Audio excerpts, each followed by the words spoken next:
ഇന്നൊരു നാടൻ സംഭാരം ഉണ്ടാക്കിയാലോ. ഒരു 2-3 നാരകത്തിൻ്റെ ഇല വേണം.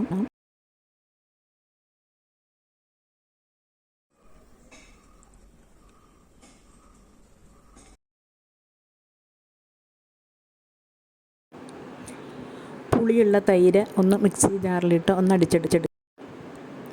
അടുത്തതായി കാന്താരിമുളക്, അല്പം ഇഞ്ചി, 2 കഷ്ണം ചുമന്ന ഉള്ളി, നാരകത്തിൻ്റെ ഇല, കറിവേപ്പില എല്ലാം നന്നായി ഒന്ന് ചതച്ചെടുക്കാം.